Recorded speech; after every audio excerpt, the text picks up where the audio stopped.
Okey, baiklah. Assalamualaikum warahmatullahi taala wabarakatuh. Waalaikumsalam. Waalaikumsalam. Apa khabar semua, sihat? Sehat, Cik. Okey, macam mana puasa semua? Okey? Okey. Alhamdulillah okey. Okey, Cik. Okey, ada yang kena apa jangkitan COVID ya? Saya dapat tahu ada seorang pelajar kita. Saya, Cik. Okey. Berapa hari lagi kuarantin? Lagi 2 hari, Cik. Lepas tu saya dah bebas. Okey, tak apa. Duduk dalam bilik tu diam-diam. Jaga kesihatan diri, insya-Allah nanti kita boleh jumpa. Okey, sekarang saya akan share skrin.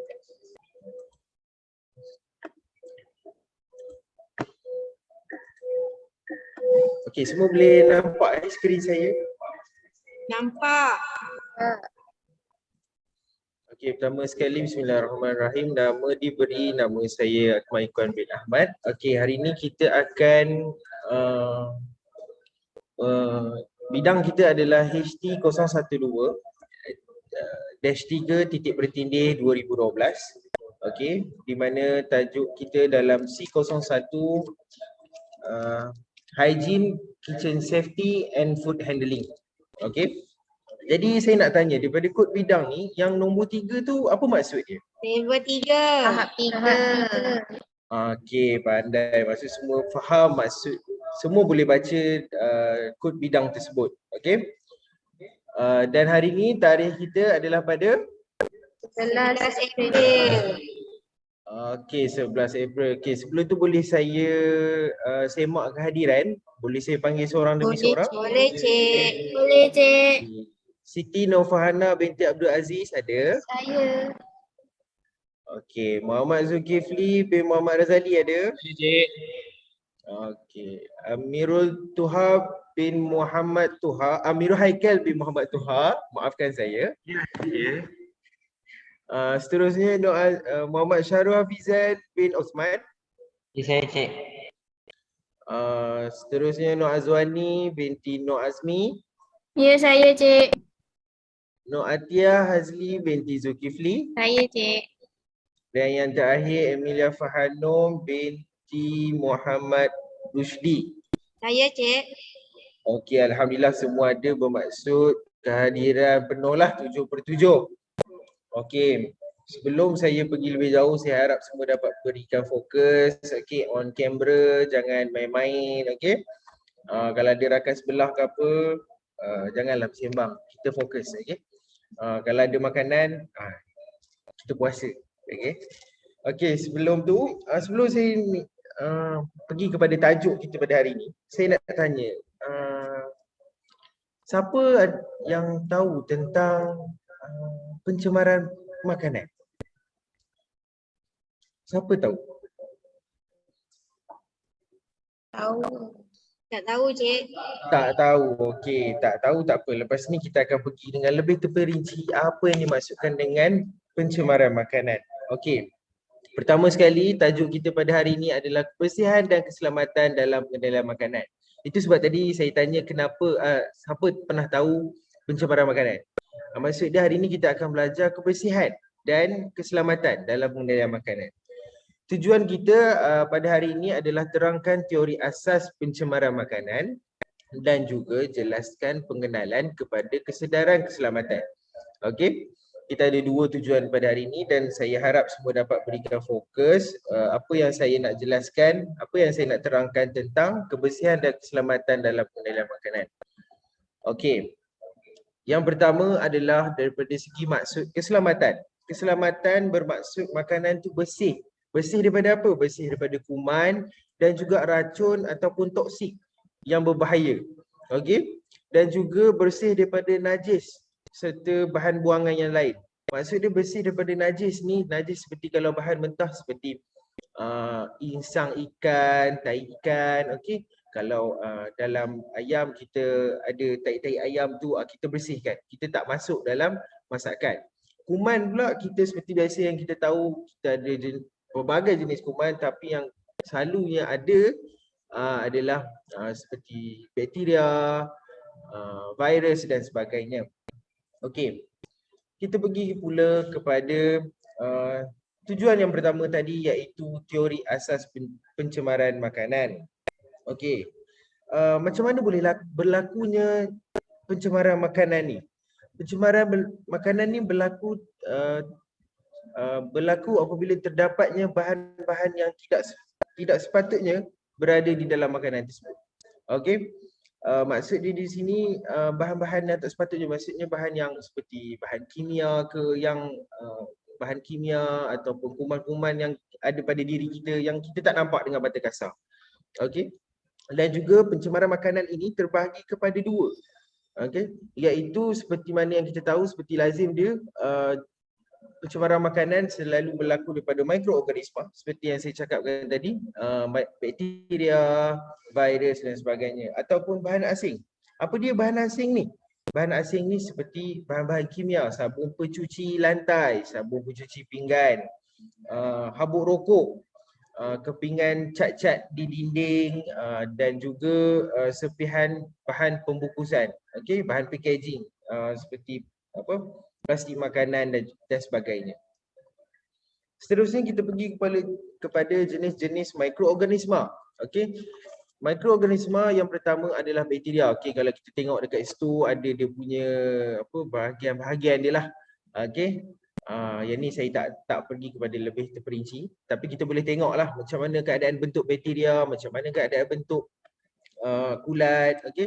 Macam mana keadaan bentuk virus, protozoa, okey. Dan semua mikroorganisma ni, kita sebagai seorang pengendalian makanan ataupun seorang chef, selalunya akan bakteria ni ataupun mikroorganisma ni akan wujud pada tangan, hidung, rambut dan juga kulit. That's why kita sebagai seorang chef perlu pakai pakaian lengkap. Okey, kita perlu pakai sarung tangan, kita perlu pakai topi chef supaya tiada mikroorganisma yang akan masuk ke dalam masakan. Yang kedua, pada tubuh serangga. Serangga ni memang for sure lah kita takkan nampak benda tu, kan? Kita tak tahu benda tu dekat mana, tiba-tiba boleh masuk macam lalat, tiba-tiba boleh hinggap pada makanan, bertelur di situ, okey? Dan pada tubuh binatang. Kalau binatang ni selalu for sure kalau kita di sebuah restoran dan di belakang kedai, okey, ada kucing lalu, anjing lalu, okey. Dalam najis manusia dan juga binatang.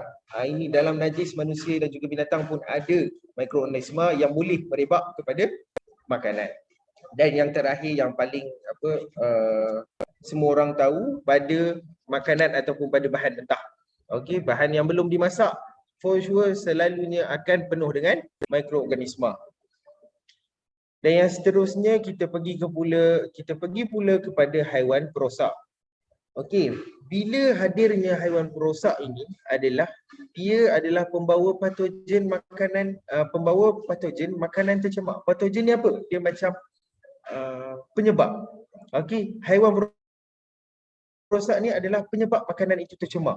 Okey, dan haiwan-haiwan ini boleh mencemari makanan yang kita telah masak, dan permukaan bersentuhan yang makanan boleh mengakibatkan keracunan makanan yang serius. Maksudnya kehadiran haiwan perosak ni dia boleh mencemarkan makanan, dan daripada kehadiran haiwan perosak itu akan mengakibatkan keracunan makanan yang serius. Okey, seperti yang sebelum ni kita pernah tahu, kita ada kencing tikus yang boleh mengakibatkan sehingga kematian. Okey. Dan yang terakhir, piawaian yang rendah. Apa yang dimaksudkan dengan piawaian yang rendah? Okey, bila kehadiran haiwan perosak ini di dalam dapur ataupun di dalam sebuah restoran, bila hadirnya haiwan perosak ini menunjukkan piawaian ataupun spesifikasi tahap kebersihan dan keselamatan makanan di sebuah restoran itu sangat rendah. Dia tidak mengikut spesifikasi yang ditetapkan. Sebab kalau kita sentiasa jaga kebersihan, kita jaga kebersihan store, kita mop, kita lap, rak semua, kita takkan datang haiwan-haiwan perosak. Okey. Dan seterusnya kita pergi kepada jenis haiwan dan juga tempat pembiakan haiwan perosak. Okey, selalunya yang lazim kita tahu haiwan-haiwan perosak ni adalah organisma yang boleh merebakkan penyakit atau merosakkan bekas-bekas makanan, tin makanan, plastik, peralatan dan juga struktur premis. Okey, seperti tikus, lipas dan lalat. Ini 3 haiwan ni ataupun ataupun serangga ni selalu ada di kawasan dapur. Okey.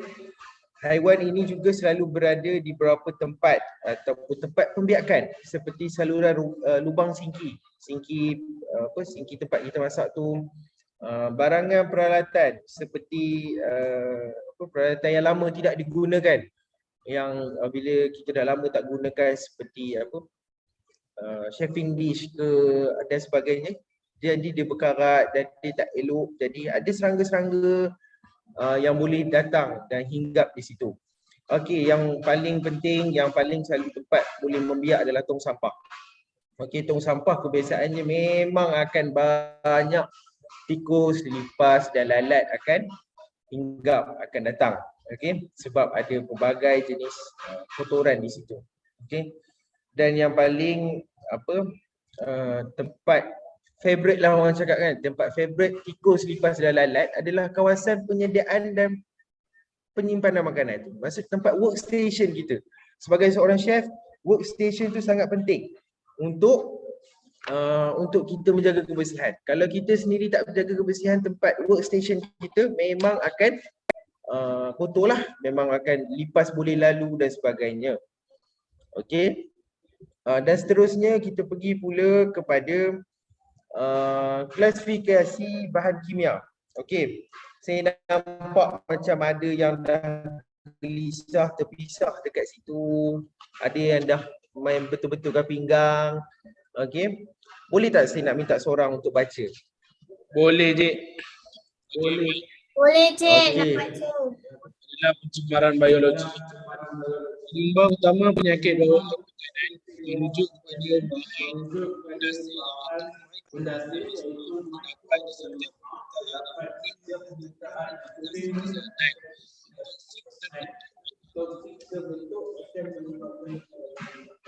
Okey, terima kasih Zulkifli. Okey. Apa yang dimaksudkan dekat sini, pencemaran biologi ni adalah penyumbang utama. Maksud dia memang adalah main point. Kalau berlakunya penyakit bawaan makanan, pencemaran biologi lah yang kita aim terdahulu. Okey. Dari mana? Daripada yang saya ni semua bakteria dan sebagainya. Okey. Dia berada di setiap apa orang cakap, setiap sudut, setiap permukaan, tak kisah di mana. Okey. Kita boleh lihat, kita boleh kesan. Okey. Dan dia boleh mendatangkan implikasi yang sangat teruk kepada kesihatan kita. Okey, pada kesihatan kita, sehingga kan kadang-kadang boleh menyebabkan maut. Okey, di mana toksin terbentuk yang akan menyebabkan keracunan makanan. Itu adalah pencemaran biologi. Okey, dan seterusnya pencemaran kimia, boleh seorang baca?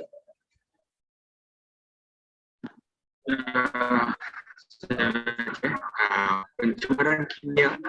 Okey, bahan kimia yang tidak diingini dan memberi ancaman bahaya kepada penyimpanan bahan pencuci tidak diselenggara dengan cermat. Boleh juga berlaku di peringkat bahan. Okey. Apabila kita bercakap pula tentang pencemaran kimia, seperti biasanya yang kita tahu, pencemaran kimia selalunya macam biasalah bahan-bahan pencuci, bahan pensterilan, antiseptik, peluntur, klorok dan sebagainya. Okey. Memberi ancaman bahaya kepada pengguna. Seperti mana yang kita tahu, contohnya klorok memang sangat bahayalah kepada pengguna. Kita hidu pun dah boleh, kadang-kadang dah boleh masuk ke dalam saluran paru-paru. Okey. Dan juga sepatutnya pencemaran kimia ni tidak boleh berlaku kerana dia memerlukan penyimpanan bahan pencuci yang sangat tinggi. Okey, maksud kita kena simpan dia betul-betul. Okey, dia kadang-kadang dia berlaku pencemaran kimia ni kerana tidak diselenggara dengan cermat. Sebab itulah yang saya cakap tadi, penyimpanan dia perlu kita fokuskan. Okey, dan dia juga boleh berlaku pada peringkat bahan mentah kadang-kadang. Okey. kita tengok keadaan. Sebab kadang-kadang bila kita dah cuci tangan kan, sabun cuci tangan tu, kita pegang pula ayam, itu yang dimaksudkan dengan peringkat bahan mentah. Okey. Dan yang terakhir adalah pencemaran fizikal. Okey, boleh saya minta Emilia Farhanum baca? Boleh cik. Okey. Ejen pencemaran seperti serpihan besi, kaca, logam, kertas dan sebagainya tidak mengakibatkan penyakit bawaan makanan, akan mengakibatkan kecederaan pada mulut. Punca berlaku daripada susun atom, ruang pemprosesan. Okey, terima kasih Emilia Farhanum. Okey, pencemaran fizikal ni biasanya jaranglah sangat berlaku. Memang jarang berlaku lah. Sebab dia adalah satu punca dia adalah daripada serpihan besi, kaca pinggan, okey, besi, stainless steel workstation tu, logam, kertas dan sebagainya. Selalunya jaranglah kita akan berlaku perkara-perkara sebegini. Okey, dan dia tidak akan menyebabkan keracunan makanan, penyakit bawaan makanan, tidak. Tapi dia akan boleh menyebabkan, terutama sekali, first yang akan kita cedera pada mulut. Okey, mulut kita akan tercedera dan kalau masuk ke dalam kita akan cedera pada saluran pemakanan, pada usus besar, usus kecil dan sebagainya. Punca selalunya berlaku pencemaran fizikal ni adalah punca dia daripada susunan atom yang tidak mengikut spesifikasi yang ditetapkan. Maksud kita letak workstation tu tak betul, ruang pemprosesan penyediaan makanan kita tak betul dan sebagainya. Okey. Dan seterusnya kita pergi kepada kesedaran keselamatan. Okey, kesedaran keselamatan ni kita fokuskan kepada apa orang cakap, kadang-kadang pada satu perniagaan lah untuk memastikan perniagaan itu terus maju dan beroperasi dengan baik. Pastikan cabaran pastikan tahap kesedaran keselamatan tu akan sentiasa dikekalkan. Okey. Dan seterusnya kita pergi pula kepada kebersihan diri di dapur. Okey. Kebersihan diri di dapur ni sangat penting pada seorang pengendalian makanan. Okey, sebab apa penting? Sebab kita sebagai seorang tukang masak, kita sebagai seorang chef, kita kena jaga kebersihan diri kita dulu. Yang pertama, basuh tangan. Basuh tangan ni bukan selepas saja, sebelum pun kita kena basuh tangan. Okey, yang pertama adalah pergi ke tandas. Pergi ke tandas dan juga bila kita menyentuh muka. Bila kita sentuh muka je, terutama ruang hidung, mulut, telinga dan sebagainya, kita perlu basuh tangan. Sebab lepas tu kita nak pegang sayur, kita nak pegang ikan, kita nak pegang nasi, semua tu makanan perlu bersih. Okey. Dan seterusnya mengendalikan bahan mentah dan sampah sarap. Ini sebelum dan selepas lagi-lagilah kita kena cuci tangan. Okey, dan seterusnya kita pergi pula kepada waktu rehat ataupun setiap kali ke tempat penyediaan dan membersihkan tempat kerja. Okey, maksud dia waktu rehat ni waktu bila? Okey. Seperti mana yang kita tahu, kalau seorang chef kita akan bekerja 8 jam straight. Okey, kadang-kadang kita ada waktu rehat kita yang tersendiri macam 5 minit, 10 minit lepas masak tu kita rehat. Ada yang smoking, pergi smoking area. Okey. Lepas smoking cuci tangan. Lepas rehat kita pegang kursi, kita pegang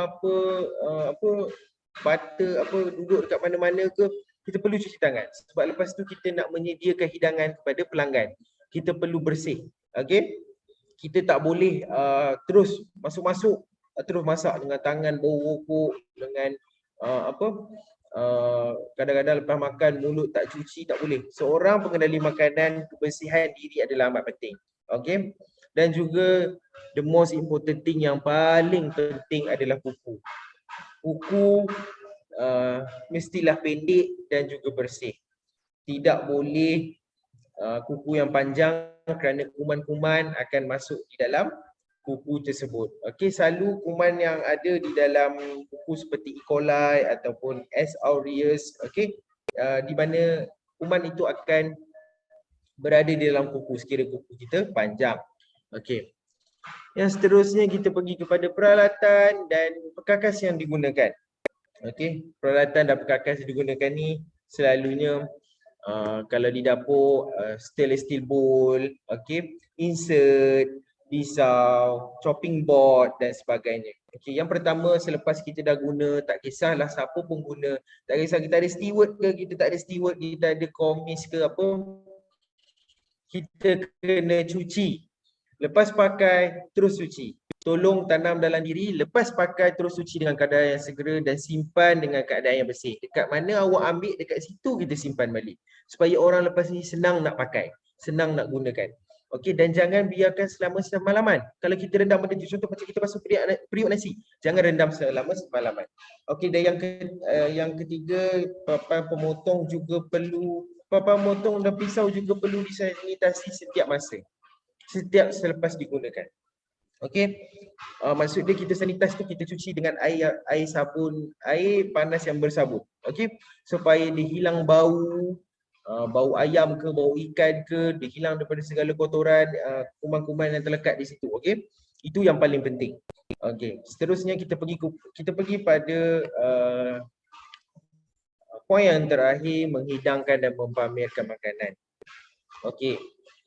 Yang pertama, disediakan dengan cara yang sesuai. Kita kalau dah jadi seorang chef, kita mesti tahu susun atur makanan yang sangat sesuai. Supaya orang datang tu boleh tengok, wow, ni apa benda yang dia masak ni? Kenapa dia susun menarik? Kadang-kadang kita tengok first impression menarik, makan kita tak tahu sedap ke tak sedap. Tapi first impression tu penting. Okey. Dan yang kedua, jangan hidang di atas lantai ataupun berdekatan dengan tandas. Selalunya benda ni orang takkan buat lah. Di restoran ataupun buat khidmat di hotel lagilah takkan buat hidang di atas lantai. Tapi berdekatan dengan tandas ni selalu restoran-restoran tu akan ada. Okey. Dan penggunaan air yang bersih dan sentiasa menutup makanan. Okey. Dan seterusnya kita pergi pula kepada sentiasa sanitize rak makanan dan gunakan sarung tangan ataupun futong. Seterusnya penggunaan seperti senduk, futong, sudu dan sarung tangan sangat penting. Okey, untuk kita mengambil lauk, jangan campur adukkan senduk. Okey. Elakkan penggunaan sarung tangan yang sama. Kita dah pakai satu sarung tangan, kita ambil telur. Lepas tu sekali kita ambil pula ikan. Tak boleh. Kita perlu tukar ataupun kita guna futong. Okey. Jangan campur adukkan peralatan. Okey. Okey, itu saja. Terima kasih. Ada apa-apa soalan? Tak ada, Ada, Cik. Oh, tak ada. Semua masih ada lagi ke? Ada, Cik. Ada Okey, sekiranya ada, kalau semua dah faham, kalau semua dah okey, saya nak edarkan kertas penerangan untuk awak semua baca dan faham. Kalau sekiranya tak ada yang tak faham, bolehlah awak tanya saya. Okey. Sekarang ni saya bagi masa awak 3 minit. Sekejap saya sharekan link. Okey. Link saya share di chat dan awak semua boleh baca dan fahami kertas penerangan saya. Kalau tak faham boleh tanya. Saya bagi masa 3 minit.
Okey, semua dah baca ke? dah, Cik. Okey, semua dah baca. Dah, Cik. Okey, ada apa-apa yang tak faham, ada apa-apa yang keliru? Tak ada. Tak ada Okey, kalau tak ada boleh saya tanyakan 1-2 soalan? Boleh, Cik. Ada masalah. No hal. Boleh, Cik. Okey, saya nak tanya kepada Siti Nurfahana? Kenapa tu Siti Nurfahana terkejut ke? Boleh.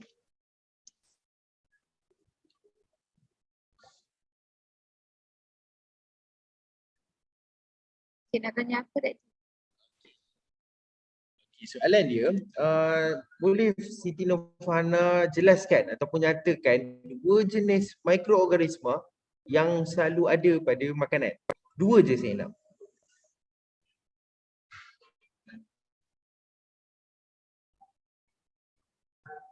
Cik, dia tak on mic. Bakteria dan virus. Apa dia? Sorry. Bakteria dan virus. Okey, pandai. Okey, yang soalan lagi satu saya nak tanya kepada Emilia Ya, Fahanum. saya Cik.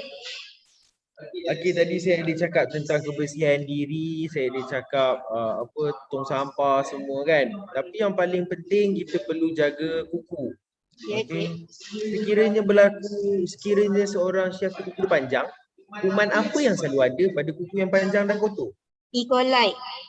Okey, pandai. Maksudnya semua fahamlah apa yang saya jelaskan tadi. Okey. Sekiranya semua dah faham, orang cakap semua dah khatam apa yang saya terangkan tadi, semua dah faham. Sekarang pada link yang sama, saya telah pun masukkan kertas tugasan di mana soalan-soalan tu ada di dalam slide yang saya terangkan tadi. Jawapan dia ada di dalam slide. Okey, sekiranya semua, bila saya tanya tadi saya anggap semua dah faham dan boleh menjawab soalan saya. Okey. Jadi saya berikan masa daripada 10.54 sehingga 10.56 untuk memulakan kertas tugasan tersebut. Okey. Semua pelajar boleh mula.